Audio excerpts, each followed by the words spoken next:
So welcome everybody to today's webinar called How to Turn Your Academics into Your Strongest Brand Asset. This is the first in our series of webinars. Our next one will be on the 19th of July. And if you'd like to be invited to that, sign up for our newsletter. The link will be coming up later, or look at the past webinar reminders. The link will be on there.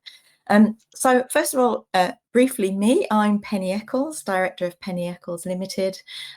We're a team of 3 and we specialise in helping universities and educational institutions to develop a real game plan to help get the right quantity and quality of student enrolments. If we've got time, we'll be taking questions at the end, so please do ask any questions you'd like to ask our very special guests today, Sêra and Steve, and there will be a hard stop at 1:15. So Stephen Wright, welcome to you. You've been an academic in the creative industries for nearly 2 decades, working in both Australia and the UK. Steve is now Head of Subject for Fashion, Marketing and Photography at the University of South Wales, with a real background in fashion, sustainability, art and technology. So welcome to you, Steve. And Sêra, Oxford graduate and former teacher. I've known Sêra for a number of years because I used to work with her at the University of Glamorgan 15 years ago. Can you believe that, Sêra?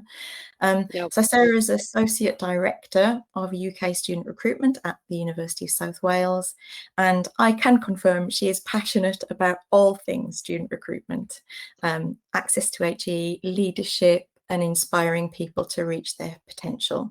And she currently leads on all aspects of UK student recruitment, campaigns, digital outreach, events, and schools and colleges liaison. So welcome to you both. Thank you. So we've completed some work recently, myself and my team with USW, and I was so impressed. I'm not just saying that, I was so impressed by how well the Future Students team collaborated with the academic community, which gave me the idea for this webinar series. And one such dynamic was the work carried out between Sêra's team and the Faculty of Business and Creative Industries. But unlocking a great academic and marketing relationship is key. So Sêra, could you start by telling us what sort of projects you currently undertake with your academic colleagues for student recruitment? So great to be here today. Thank you for the welcome, Penny. So let's get straight in. Yeah, so we know that students' key decision-making factor is course.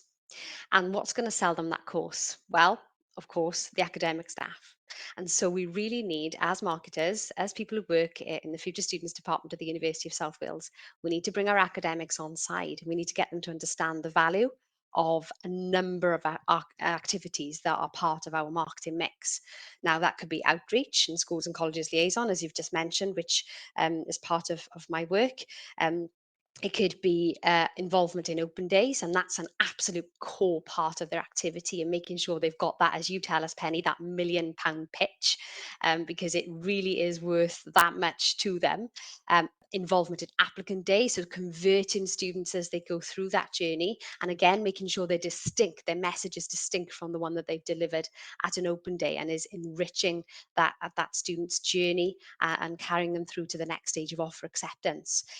We get our academic staff involved with applicant touchpoint calls, so to call students before DBD, for example, just to check if there's anything else they need from us, if they've got everything, if they haven't visited before, is there anything they want to know about? Could we arrange a campus visit with them? If they have visited, what did they like? Were there any unanswered questions? We get them to do videos, so we send e-coms, which include videos of academic staff and people like Steve. So again, allowing academics to really display their passion for their subject area, because we know that these students are passionate about that subject that they've chosen, and they might have been studying it for a few years at GCSE and then A level, and actually they've decided that they love it so much and want to continue with it, or they've chosen a career path, and so therefore again they have that passion. And so if they see that passion almost mirrored back to them from the academic staff, that really is a strength, and it builds that affinity, and it enables them to see themselves studying at the institution. And so it's really important for us to give exposure to our academic colleagues and make sure that they are really part of that marketing journey and that student journey, making sure that they have involvement right from the start, from what we would call stage zero at outreach and schools and colleges liaison, right through to enrolment. Yeah, that authentic voice and passion for the subject, we can't replicate it, can we really? Oh, So Steve, over to you. So what is your role in relation to student recruitment then? My role as head of subject and student recruitment is really around the kind of strategy. So I work with my academic team to work out strategically where they'd like to put their efforts. So for some years, it might be a real focus on outreach. For others, it might be really honing the open day and applicant day offering. And for others, it might be all the kind of surrounding narrative around a course, things like social media campaigns, all those kinds of things. You know, we know the subject the best, we know the courses the best. So it's our role to kind of say, okay, strategically, we see the industry moving in this place in a few years' time. So we need to target our recruitment to this area here. And that's my role. Right. And Sarah, you've already mentioned, but when we do work with universities, we're at pains to describe the open day as £1 million pitch, because when you do calculate how many people are in the room and the potential, let's be honest, the potential revenue that could create for the university. And in the commercial world, if we were about to give a pitch that was worth £1 million plus, we would finesse it, we'd practice it, we'd get our colleagues to critique it. And so why should the open day be any different? So could you tell us a bit about your open day and applicant day approach and how you change this with academics? yeah, absolutely. And I think first thing to say is that, academic staff are not in the majority of cases. I mean, some of Steve's team are marketing experts, and obviously some in the business school will be marketing experts. But academic staff in the main are not marketing experts. And so not every academic is comfortable getting up and delivering that £1 million pitch, that sales pitch. So what we need to obviously encourage them is to just, as I said earlier, display their passion. So one of the things that we've done through the work with you, Penny, and the leaky hose pipe work that we commissioned with you is undertake some open day and applicant day workshops with our academic staff. And we really got them in those workshops to break down their talks, their open day talks. So thinking about what are the 3 key messages they want students to leave, and keeping those 3 messages front of mind. So in 5 days' time, if we went back to those students and said, what were the 3 key things you remember about the open day subject talk at the University of South Wales, that they would be able to tell us those 3 things. Mm. And sometimes I think academics want to just throw everything in and they want to just jam pack it full of stuff.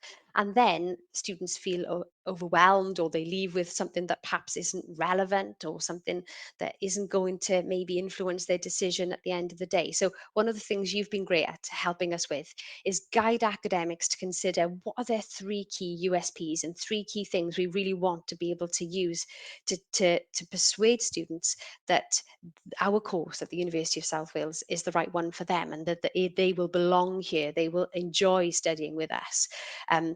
And it's the right course for them.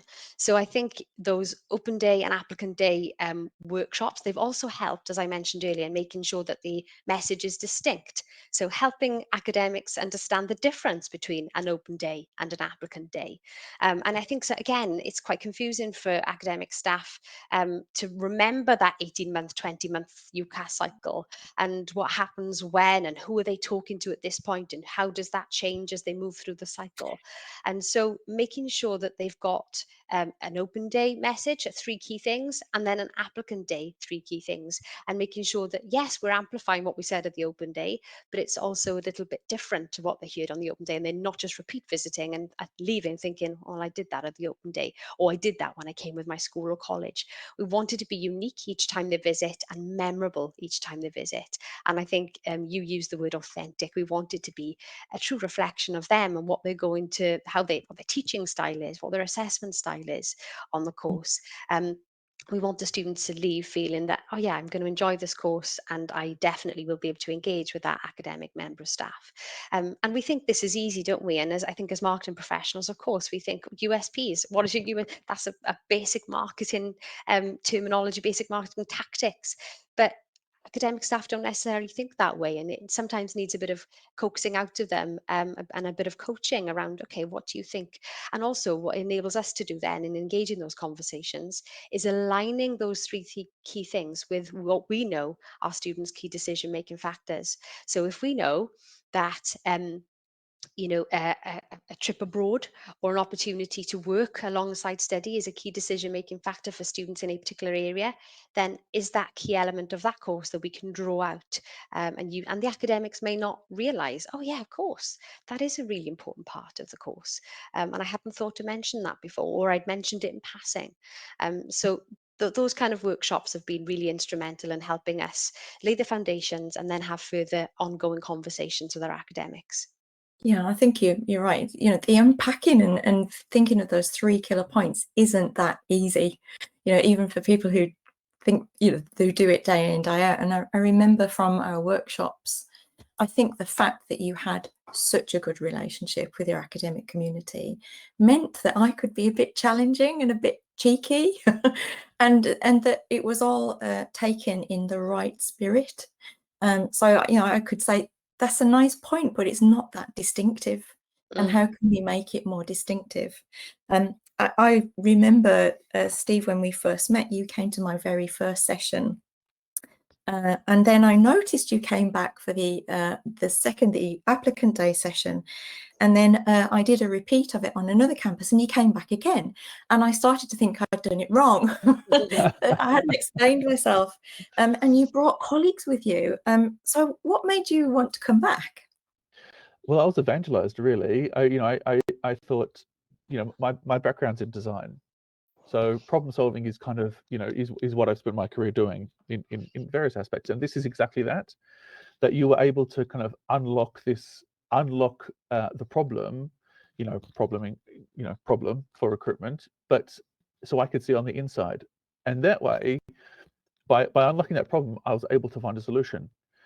And I can tell colleagues, yeah, we have to have the 3 key things, and then we have to make the offering different for applicant versus open. But that's telling. That's not the same as helping them to work it through themselves.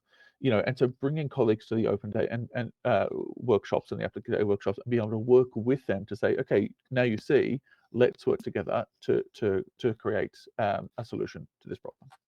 Yeah, and I think when we talked before, you said you wanted to avoid that glassy-eyed gaze, that sometimes you can get with an open day audience. You just need to make sure you're just capturing their attention, because you do want to talk about your killer points on the way home, don't you? Yeah, I mean, it is such a,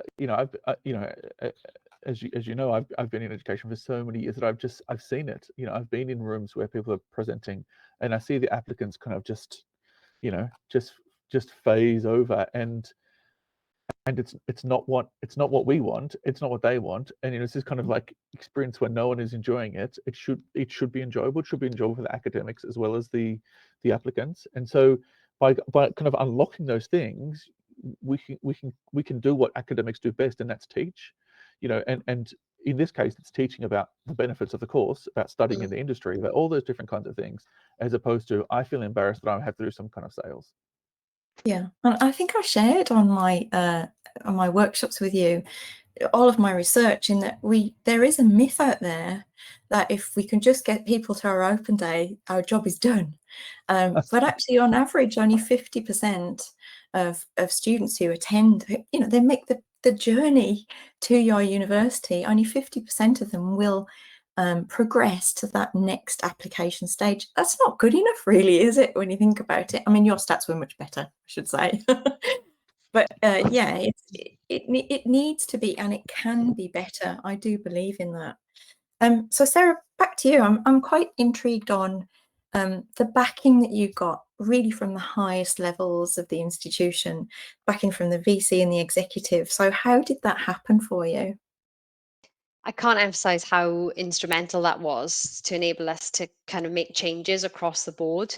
I think So it was the executive team actually that commissioned the leaky hose pipe report, and of course we could have felt that it was being done to us, and what was all this all about, and but actually instead of feeling defensive about it and feeling that, oh gosh, we were under the microscope and we were under threat, we saw it as an opportunity to kind of really have a bit of detailed deep dive research on the way that we were doing things, and actually a springboard to improvement. And so we embraced it. And what was brilliant was that's the way the executive team sold it into us as well. And the findings then we were able to share far and wide. So we've delivered all staff university town halls on the leaky hose pipe action plan that we've developed as a result of the report. Um, and of course, there have been those series of workshops, not just on open days and applicant days, but on outreach, on data collection, on social media engagement, competitor analysis, several elements really of the recruitment cycle you've been able to input with afterwards as well. And I think so. It's been a kind of a long term process, not something that a report was written. Okay, but goodbye. We're not here to support you anymore. Off you go now and come up with solve the problems yourself. It was very practical in its approach, and then that enabled us to develop a practical action plan as a result of that. But I can't emphasize, as I mentioned, how important that top level buy-in was, because the leaky hose pipe, believe it or not, in USW now is now a household name. So if you saw an academic staff in the corridor, for example, today, and I mentioned actually this is a priority from the leaky hose pipe, they would know exactly what I was talking about, and they would actually sit up and listen and think, oh, actually, we know that this has got to be done. This is a priority for the institution, and that's important as well. It allowed us to prioritize. What we were doing before was just a bit of everything for everyone all the time. And in the end, you just get nowhere with that, or you get nowhere fast because you're just not prioritizing and you're doing too many things for too many people all at once. Um, so it allowed us to be more strategic, more streamlined with what our priorities were, and actually the ability to say, "Right, we're not doing that right now. We'll come back and we may revisit that, we may not, but we're going to focus on A, B, C, X, Y, Z instead, because these are what we will see that will get us the biggest results according to the leaky hose pipe report in addressing those specific leaks that you identified." I mean, there's never going to be enough time, energy, resource to do everything we want to do. Yeah, so prioritization is key, isn't it? Absolutely. But Steve, I was mindful that even when I sent you the possible title for this webinar, Turn Your Academics into Your Strongest Brand Asset, I was kind of braced because I thought, oh, how's he going to take that? So I already knew I was almost preaching to the converted, but I imagine there's probably some marketers listening in now and thinking, how can I get my academics more engaged to drive student recruitment? And what advice can you give those marketers watching this webinar? It's a tricky one because the key thing is really psychological, and it's psychological for the academics. And often what we need is that understanding of the process, is that engagement, and knowing that there is support across the university and throughout every step of the structure. But most academics just want to know how to do it. I think that there is absolutely a sense, a traditional sense that, well, that's marketing's job. That's marketing's job. My job is to teach. But actually, if we can just flip that mindset into realizing this is the job, this is teaching. No one knows your course better than you. No one knows your subject area better than you. No one wants those students more than you. You want to be in front of students as an academic. That's literally why you do it as a career, because you love teaching, you love imparting knowledge. This is another way of doing that. And if we can flip the mindset from you're selling a product to you are the product effectively. This is the thing that people engage in. This is the thing that people want. Making academics your strongest brand asset. Academics are the brand. It is the thing that makes universities distinct. By doing those workshops, doing the leaky hose pipe workshops, I was able to work with my academics and say, okay, well, what are the three things? What's the three thing for your course? Well, it's this particular area of research, this particular technique that we do, and it's this particular area of the industry do. Okay, now that comes from you. That's the course. And that's important. And And marketing can't sell that because they don't know any of those things. And I have, I've got expert marketeers in my area, and so I'm really lucky to have those kinds of people because they're able to articulate it a bit more. But the way for marketing teams to engage academics is to get them on side and get them into a place where they're seeing a partnership, as opposed to I have to do this thing for marketing. And I suppose getting that brief and seeing the data. And Sarah, is there anything you can comment on Yeah, that? I was just going to add to that. Really, it's so we had a really brilliant session with some of Steve's team last week, where we broke the cycle down for academic staff. So what happens when, and what are the various inputs from either future students or from academic staff at various points of that cycle. So again, making it visualizing it for them as well, so they can understand what happens when and where. But absolutely, Penny, data is key as well. So we know that academic staff have got a million and one things to do, as well as outreach and recruitment activity, and very often for some it falls right down the list because it's not a priority for them. So one of the things that I think that we do quite well, but we can always be better at, is emphasizing the duration of that cycle. And so emphasizing to them that if they went to a school and spoke to a student who's in year 11, let's just say today, they're not going to enroll in September, and so kind of making sure that there's that sense of reality around the duration of the cycle, but also then that sense of reality around the data and the ROI. And that's something that we get asked about a lot. So that person's data that you spoke to in year 11, let's speak to that student, let's put them into our CRM, let's communicate with them, keep them warm. Let's track whether they book an open day, whether they came to an open day, whether they book an applicant day, came to the applicant day, and then what happens to them afterwards. Did they enroll with us? And when you can demonstrate to academic staff that actually that talk that they did to that year 11 student actually resulted in them becoming a student with us, that's gold dust. And that's what they like to be able to see, and be able to see that there's an impact to what they do. It might not be instant. Everyone loves something that happens instantly, but unfortunately, that's not the way of the world in HE marketing and student recruitment. It's a long process, and sometimes it even starts much earlier than year 11, and so therefore that tail is even longer. But it's about making sure that we get that buy-in and realization from academics that actually, yes, the work that you do now will impact you longer term. And it's the same and not as tangible with teachers and advisors and parents and carers as well, those influencers. So they won't be enrolling, or they might, but in majority of cases, they won't be enrolling. But that longer term message, that longer term relationship building with those people, particularly teachers and advisors, will support our brand messaging and will support our brand awareness and visibility in that school or college, for example, and therefore result in students longer term. Those Brilliant. numbers are Sure. so important. Oh, sorry. Go on, please do. Yeah. I'm just thinking, academics are obsessed. We're obsessed by marks, we're obsessed by stats, we're obsessed by those numbers. And in working with Sêra's team, we were able to really clearly demonstrate, okay, this outreach workshop 18 months ago that you did, that person followed this pathway. But the outreach workshop we did 90 months ago, where you didn't get any data, we don't know what's happened to those people. And it might feel slightly icky asking someone to do a QR code and fill in the data capture information.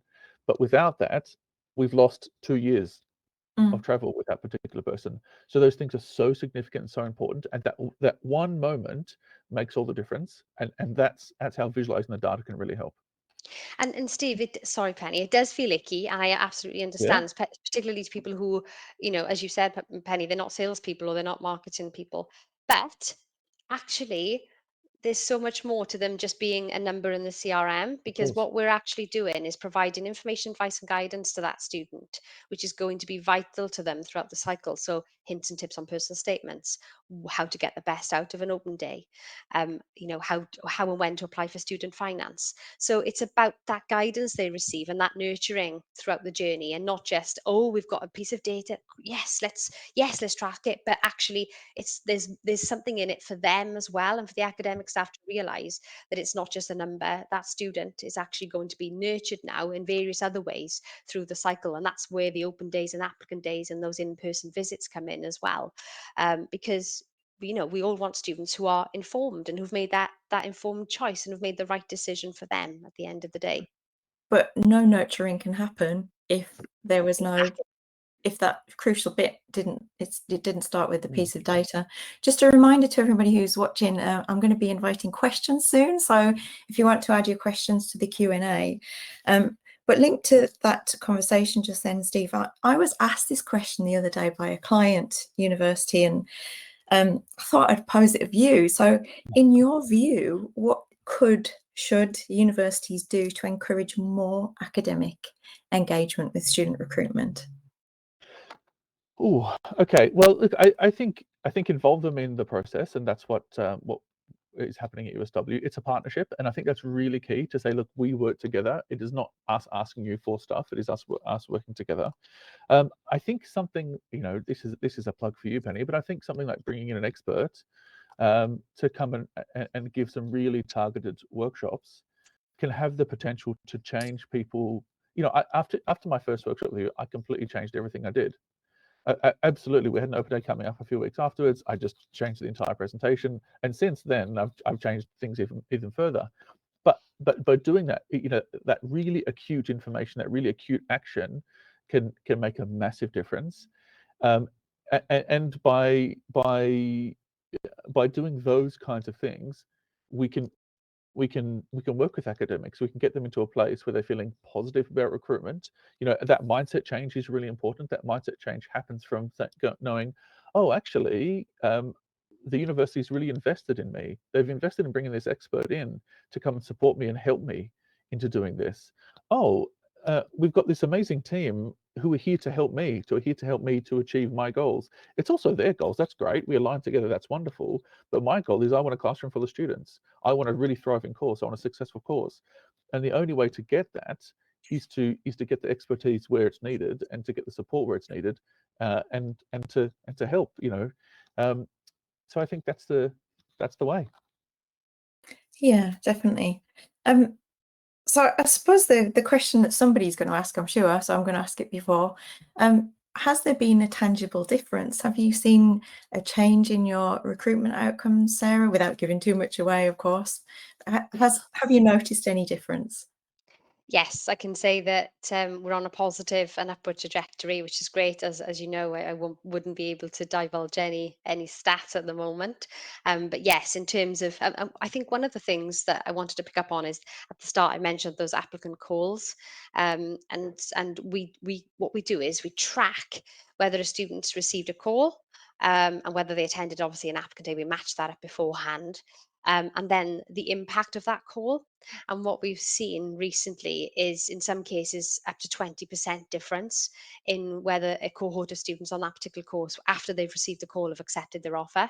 So, and again, that kind of thing is just, is so important, because they're at that final stage. Maybe they just needed that kind of push to make their decision and to help them make that decision. And so it's not just the final application or end of cycle data that you need to be looking at, but also need to be evaluating the success or impact of individual projects, individual campaigns that you're delivering throughout the cycle, to be able to evaluate, okay, is that worth doing again? Is it having an impact on conversion, and so on? So I think, yes, we have seen a massive difference this year already. Really looking forward to being able to share some of that end of cycle data with you, Penny, to be able to see that the actions that we've put in. And another area is our offer making strategy has changed. And again, that the data there speaks for itself. So there's lots of improvements that are evidenced in the data that we've seen. That's great. So we're getting questions in, which is brilliant. I don't know if Gemma and my colleagues on listening still, but if anybody wants to book an appointment with me, you absolutely can. I'll make sure Gemma puts the link on there for you to book an appointment. No obligation, of course. So first of all, question from Julie. You talked about the importance of getting the pitch right at open days, applicant visit days. But do you have any tips on how you can get prospective students to open days so they can actually hear the pitch? Good question. Is there even a role for academics in this work? So, Sarah? Definitely there is. And you've mentioned outreach and visiting schools, etc. That's so call to action for all our outreach with schools and colleges, whether it's subject specific or whether it's information, advice, and guidance, and more general in that sense, would always be to book an open day. That's where students we emphasize do their experiential research. And it never, let's be honest, everyone, it never rains in a prospectus, does it? It's always sunny or snowing. So how do they understand? How do they know if it's the real deal? Well, they have to come to an open day. So yeah, I think it's going back to my original point, earlier point. It's a marketing mix. So it's outreach, it's digital advertising, it's campaign activity, above the line activity, brand awareness as well. It's tapping into your influencers, your parents, your carers, your teachers and advisors. So it's your e-coms and what you do with students once they've been to a UCAS fair. How do you follow up with them? And of course, at the moment, we know the cost of living is impacting open day attendance. So is there something that you can do to support students in that regard, in terms of supporting them with their travel costs, for example? So there's plenty of things that you can do, and I think that's where it really does. It's a marketing mix, and the one thing that you have to do well is I believe and some colleagues may have different views on this, and that's okay, is to consolidate your call to action, to make sure that your call to action is clear across all your channels and platforms, is to book onto that open day. And then that's where, once you've got them, I know you said earlier, Penny, it's not magic then once they get there, but once they're here, we know that the propensity of those students to go on further in the journey is much higher than those who don't visit at all. Got absolute clarity on the next steps, has to be. Exactly. Yeah. So Steve, thank you, anonymous attendee. I don't know who you are, but great question. How do you get the right academic staff members at open days? It's not always about seniority, is it, Steve?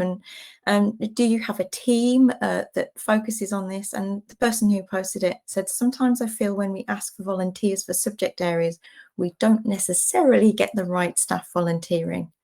I think that anonymous person is correct. Sometimes you don't get the right person. I'll give you an example. I'll give you an example, including myself. At Open Days at USW, we used to do a subject welcome talk, and I love doing that. I'd strut around on stage. That's always nice. And I would kind of talk about how friendly we are. Look at our amazing facilities. This building's wonderful. And that would take about half an hour or so. You bring everyone together. And then I realized that actually what we should be doing, instead of telling people we're friendly and just saying that we've got great facilities, is giving them time to experience the facilities and experience the friendliness. So I was the wrong person to do that talk, because they don't want to hear from me. I'm not going to teach them. They want to hear from the academics. So it's a tough conversation. It's a hard conversation, but it's a conversation you have to have with your academic teams to say, okay, well, who is the best person to do this? It absolutely is not about seniority, and often for students, especially young people now, they want to see representation. They want to see someone that they can connect with, someone that they could see, oh, I could aspire to be that person. That's probably not going to be a man in his 40s strutting around pretending that he's some kind of rock star on stage. It's likely to be someone that they can align themselves with. It may be, who knows? I'll get my audience one day. But I don't. you've got to have that tough conversation, and it's okay. And you can incentivize academics through lots of different options, and we do that at USW. But ideally, you'd have at least one person per course that's going to be enlivening and exciting enough to make those open days really pop. Yeah, great answer.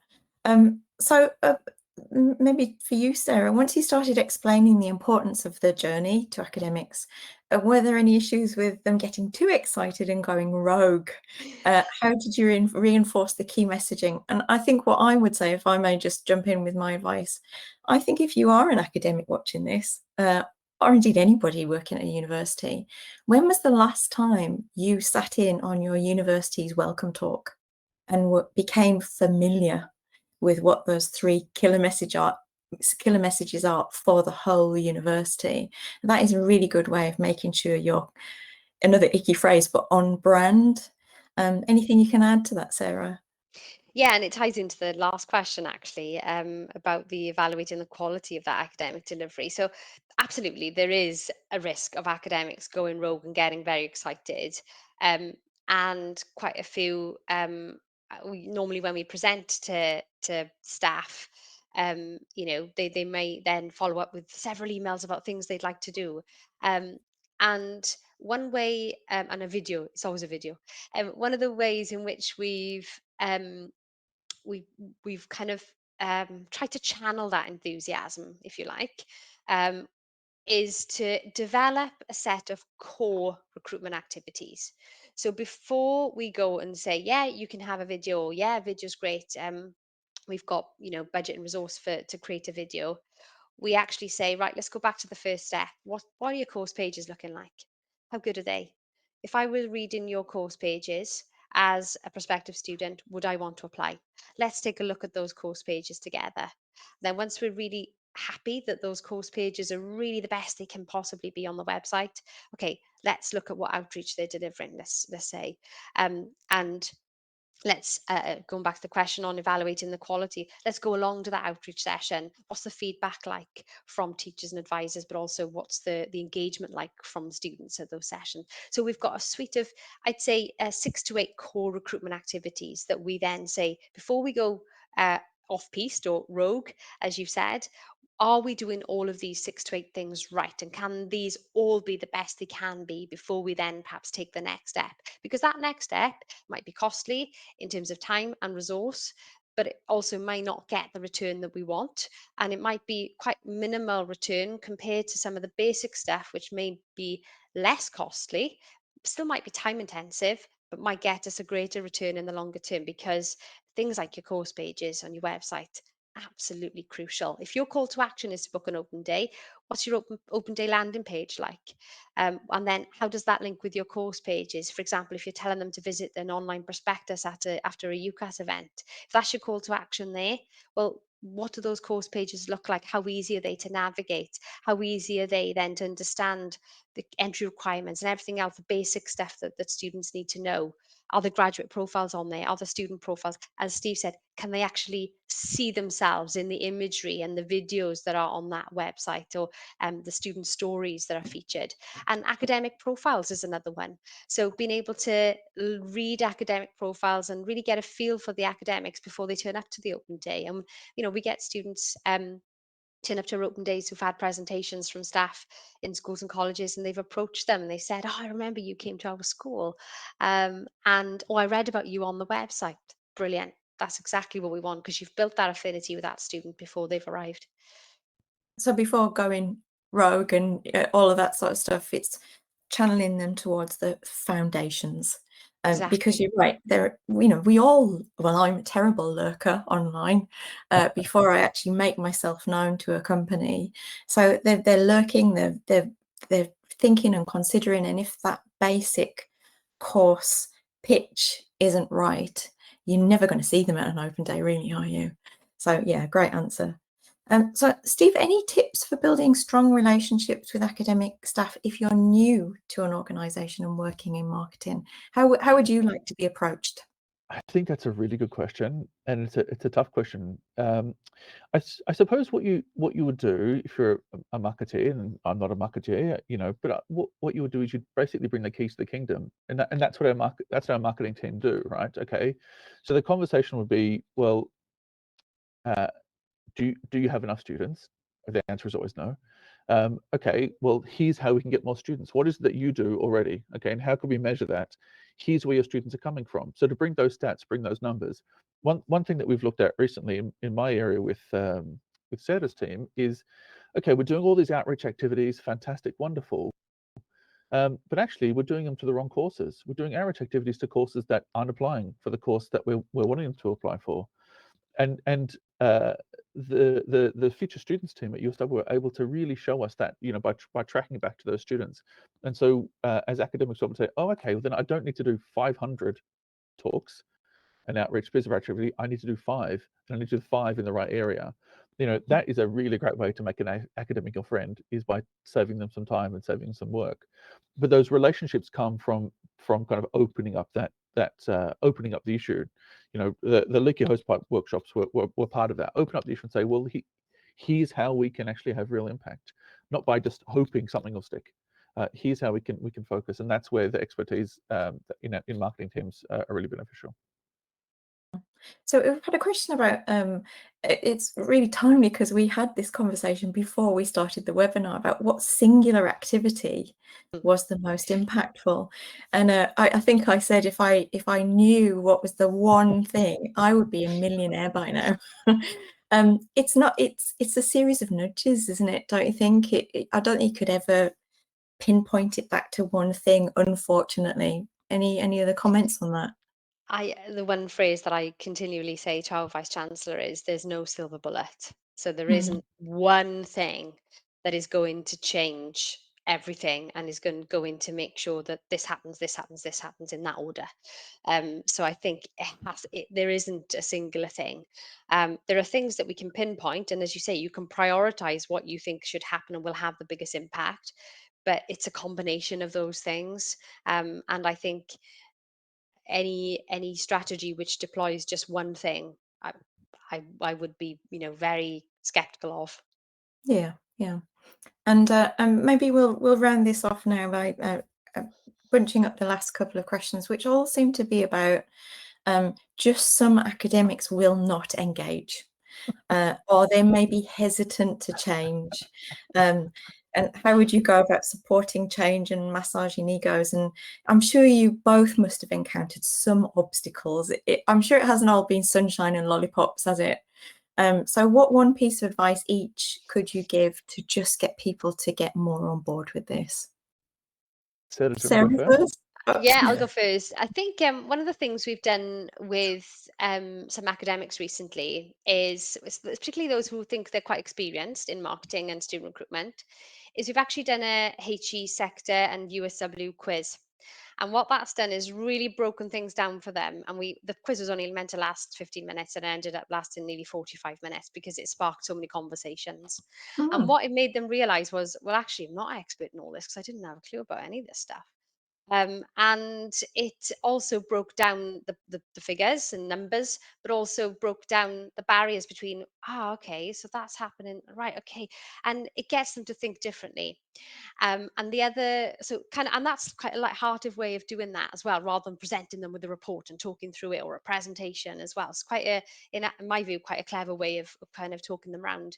And another thing that I've always had with academics is um, sometimes you have to make them think that something is their idea, and that's quite challenging to achieve. But for example, it might be that you do something that isn't going to yield huge ROI in the first instance, but you do that to gain their buy in and to get them on the right road.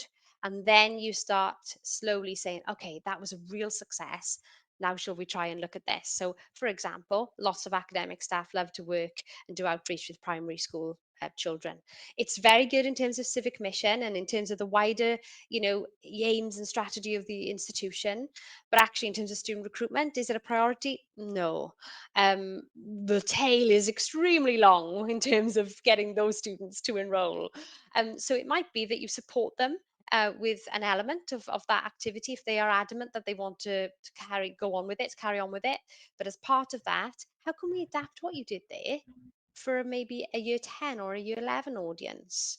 Mm. Which will have an impact. So and then they go, oh yeah, yeah, yeah. Well, of course I've done that, so I could do that. So it's almost about not. It's about winning them over in a subtle way, but also trying to very often with academic staff. And apologies if there are some listening, and hopefully you won't be offended.